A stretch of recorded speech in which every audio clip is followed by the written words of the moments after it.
सलमान खान गोळीबार प्रकरणात gangster Rohit गोधारांविरोधात Mumbai crime ब्रँचकडून गुन्हा दाखल। आतापर्यंत 6 आरोपींना अटक, 4 फरार आरोपींचा शोध सुरू। राजाभाऊ वानझेंसाठी उद्धव ठाकरेंची आज नाशिकमध्ये सभा। ठाकरे गटाचे नाशिक जिल्हाप्रमुख बडगुजरांना बजावलेल्या तडीपारीच्या नोटीसावरून उद्धव ठाकरे काय बोलणार याकडे लक्ष। मथुरा श्रीकृष्ण जन्मभूमी वादावर आज अलाहाबाद हायकोर्टात सुनावणी।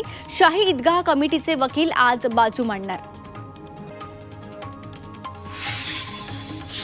राजस्थानमधल्या खेतडीत हिंदुस्तान कॉपर लिमिटेडच्या खाणीत दुर्घटना।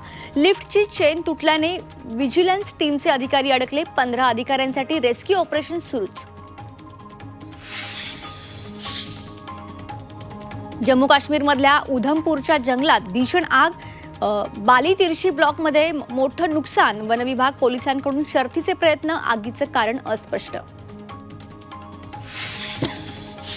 पीओके नेहमीच भारताचाच भाग। परराष्ट्र मंत्र्यांकडून पुन्हा पाकिस्तानवर जोरदार हल्लाबोल।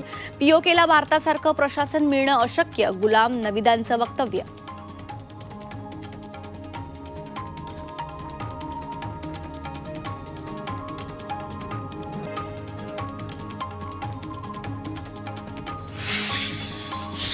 दुबई लीक्सच्या रिपोर्टनं पाकिस्तानात वादळ। नेत्यांची दुबईमध्ये अब्जावधींची संपत्ती असल्याचा दावा।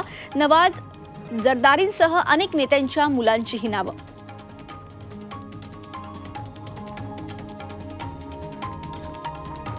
भारतीय वायुसेनेच्या विमानाद्वारे आग्र्यामध्ये पोर्टेबल क्यूब्सद्वारे हॉस्पिटलची चाचणी। आपत्कालीन परिस्थितीत होणार मोठा फायदा।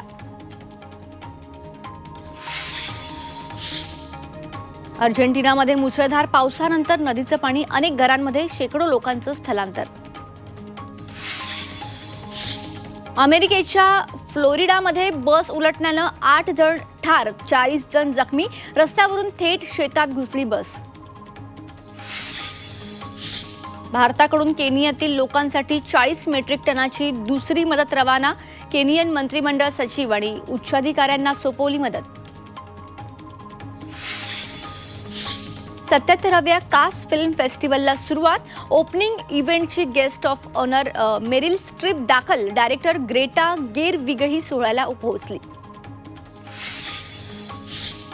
ऑलिम्पिकमध्ये तंत्रज्ञानाचा वापर, खेळाडूंच्या कुटुंबियांचे होणार हार्ट रेट मॉनिटर। पॅरिसमध्ये होणाऱ्या ऑलिम्पिकची मशाल फ्रान्स कॉर्सिकामध्ये दाखल। समुद्रापासून पर्वत रांगांमध्ये फिरवली मशाल।